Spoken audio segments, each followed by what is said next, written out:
Lebih kepada Majelis dilanjutkan dengan memanggil peserta yang memegang nomor undian 10 dengan nomor peserta SIA 03 yang akan membawakan judul syarat optimalisasi pengelolaan zakat untuk pemberdayaan ekonomi umat. Kepada peserta yang memegang nomor undian SIA 03 disilakan. Bersiap-siap peserta yang memegang nomor undian 11.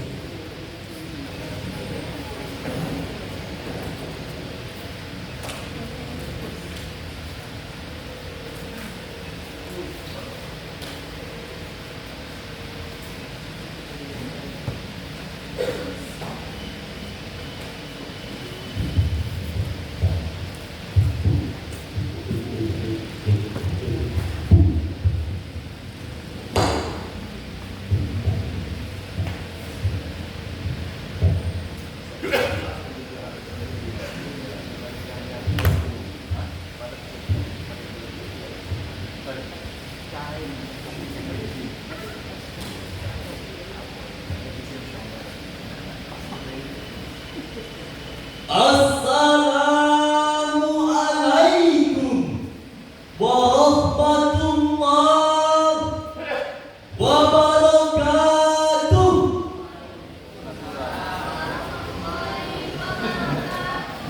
Alhamdulillahilladzi awjaba zakata ala kulli muslimin. Wassalatu wassalamu ala asrafil anbiya'i wal mursalin wa ala alihi wa ashabihi ajma'in. Amma ba'd. Majelis hakim yang arif lagi bijaksana, hadirin sebangsa dan setanah air yang berbahagia. Berdasarkan penelitian Institute for Demographic and Poverty Studies atau IDS, angka kemiskinan pada September 2024 naik dari 6,66% menjadi 6,73% pada Maret 2025.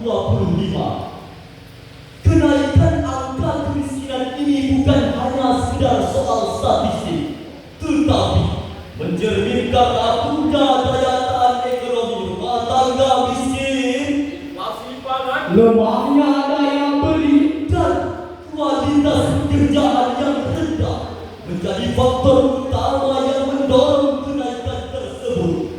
Dengan kata lain, mesti ada tren penurunan kemiskinan secara nasional. Kemiskinan perkotaan justru meningkat karena tekanan biaya hidup dan inflasi pangan. Hal ini menunjukkan betapa tingginya angka kemiskinan di negeri ini. Hampir setiap hari, tindakan kekerasan dan kejahatan di rumah tangga terus meningkat. Pembunuhan menjadi headline news di kalangan masyarakat. Pembegalan dan perampokan terus semakin besar. Semuanya disebabkan persentase kemiskinan semakin meningkat. Saudara-saudaraku, masih adakah sense of belonging pada diri bangsa saat ini? Masih adakah sense of trust pada hati para pemimpin bangsa saat ini? Masih adakah sense of Islamic brotherhood di negara yang mayoritas Muslim saat ini hadir? Sistem yang ideal pada konteks real tersebut untuk mengikis jurang pemisah antara si kaya dan si miskin tiada lain adalah zakat. Oleh karena itu, maka izinkan kami menyampaikan syarahan Al-Quran dengan senandung berikut ini. Kekayaan itu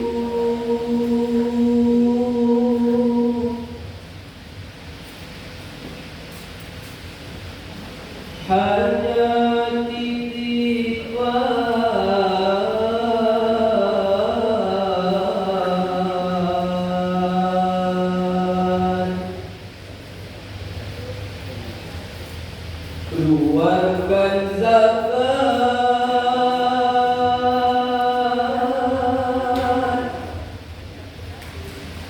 supaya berkat.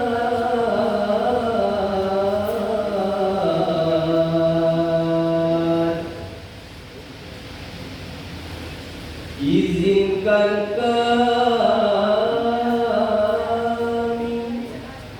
menyampaikan syarat.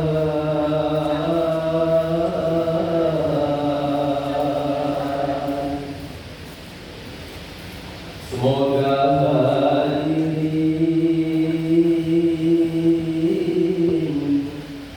hadirin semua jadi terkesan dengan turun optimalisasi pengelolaan zakat untuk pemberdayaan ekonomi umat dengan rujukan firman Allah dalam Al-Quran Surah At-Taubah ayat 103 sebagai berikut.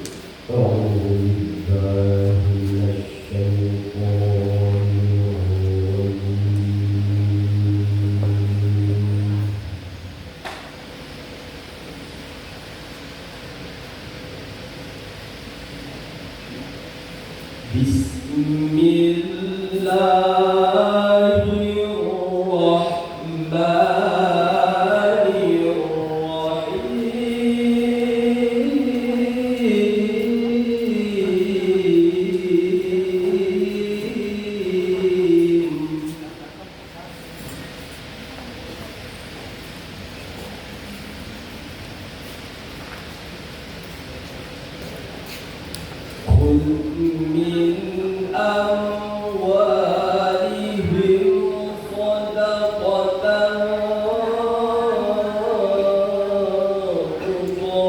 تطهرهم وتزكيهم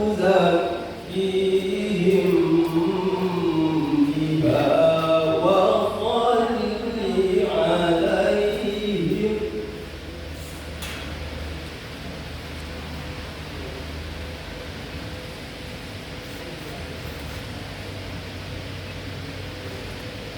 Inna salataka sakanun lahum wallahu sami'un alim.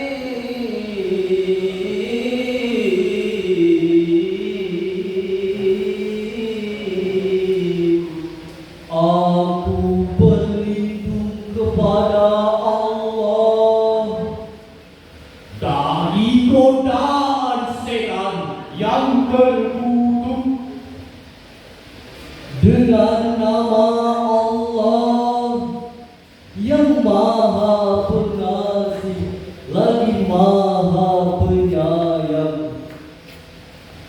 Ambillah zakat dari harta mereka guna menyucikan dan membersihkan mereka, dan doakanlah mereka, karena sesungguhnya doamu adalah ketentraman bagi mereka.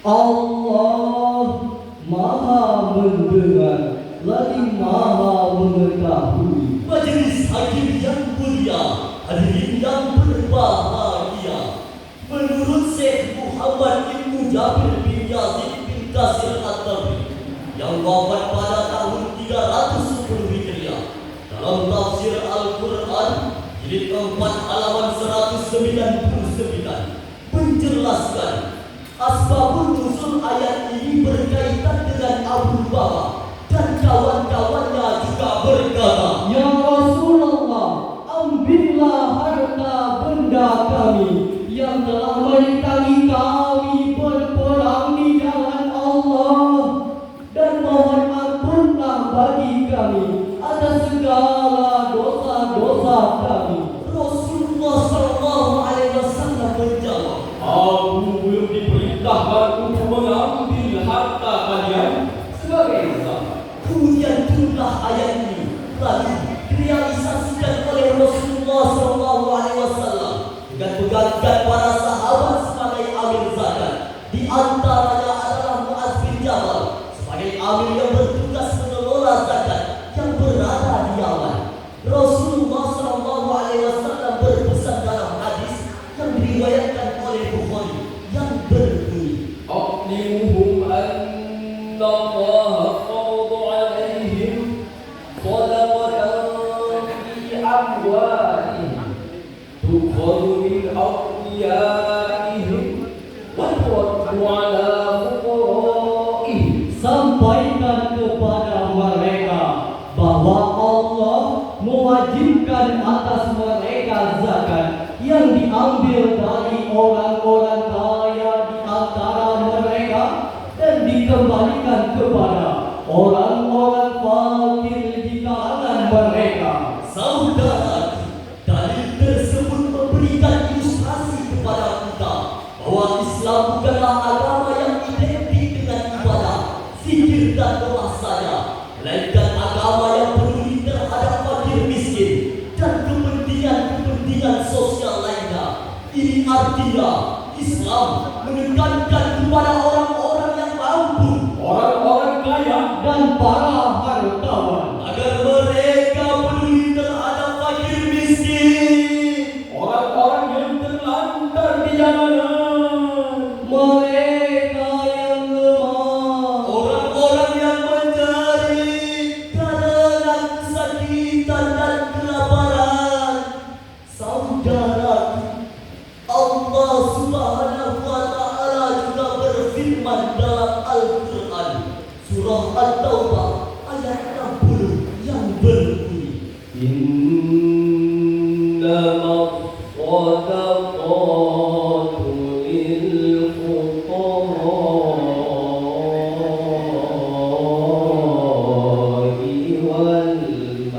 والمساكين والعاملين عليها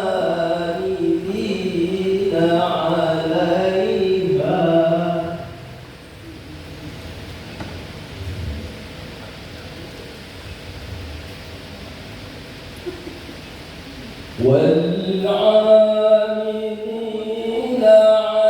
عليها والمؤلفة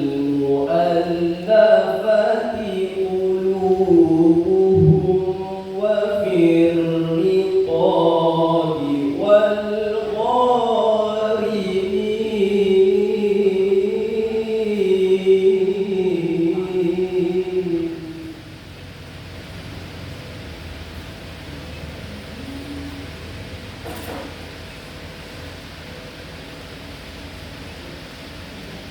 وفي الرقاب والغارمين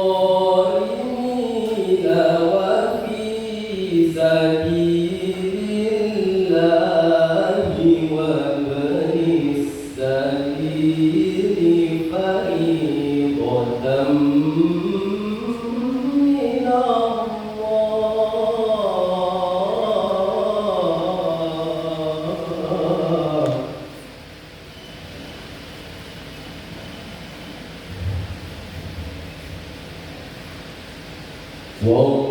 والله عليم حكيم.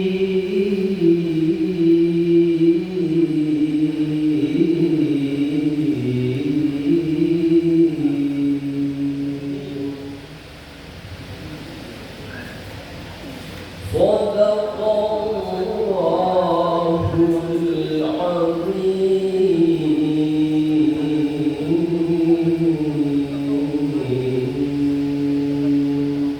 sesungguhnya zakat itu hanyalah untuk orang-orang fakir, orang-orang miskin, para amil zakat, orang-orang yang dilunakkan hatinya, mu'allaf, untuk memerdekakan para hamba saya, untuk membebaskan orang-orang yang berhutang, untuk jalan Allah, dan untuk orang-orang yang sedang dalam perjalanan yang memerlukan pertolongan sebagai kewajiban dari Allah.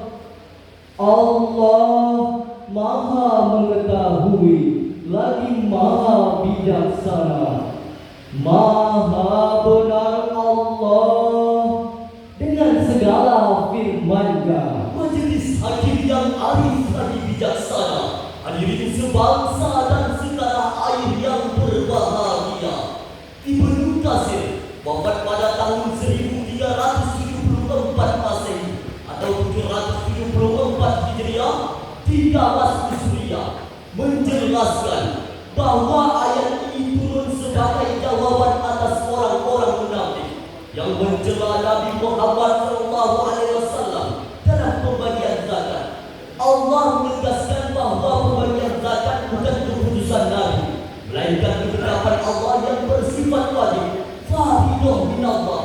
Zakat adalah faridah minallah atau ketetapan Allah yang wajib disalurkan kepada 8 golongan penerima.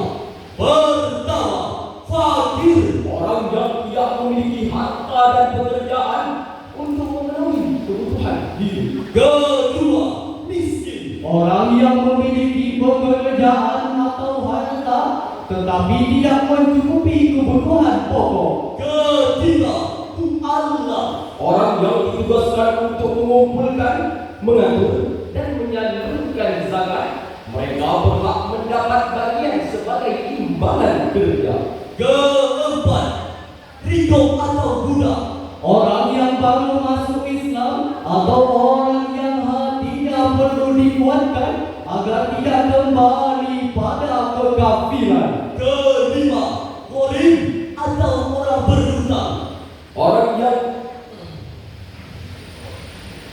ketujuh, fisabilillah, segala usaha di jalan Allah seperti jihad, dakwah, pendidikan, dan pembangunan umat. delapan, ibnu sabil atau musafir, Orang yang kehabisan bekal di dalam perjalanan meskipun dia kaya di kampung halamannya. Majelis hakim yang terhormat, hadirin yang diberi rahmat, dari uraian di atas dapat kita simpulkan bahwa optimalisasi pengelolaan zakat untuk pemberdayaan ekonomi umat bertujuan untuk meningkatkan efektivitas penyaluran dana zakat yang dibagi menjadi 2 jenis utama. Pertama, Zakat konsumtif, Untuk kebutuhan dasar, dan kedua, zakat produktif, untuk modal usaha, strategi utamanya meliputi transparansi profesionalisme, dan akuntabilitas. dalam manajemen lembaga zakat. Indonesia adalah negara yang memiliki potensi zakat yang sangat besar. Namun hadirin, angka kemiskinan masih sangat mengkhawatirkan. Untuk mengatasi kemiskinan tersebut, salah satu solusinya dalam Islam adalah dengan menumbuhkan kesadaran berzakat dan pentingnya pengelolaan dana zakat secara profesional, Proporsional dan optimal. untuk kepentingan dan kesejahteraan pemberdayaan ekonomi umat. ayo zakat.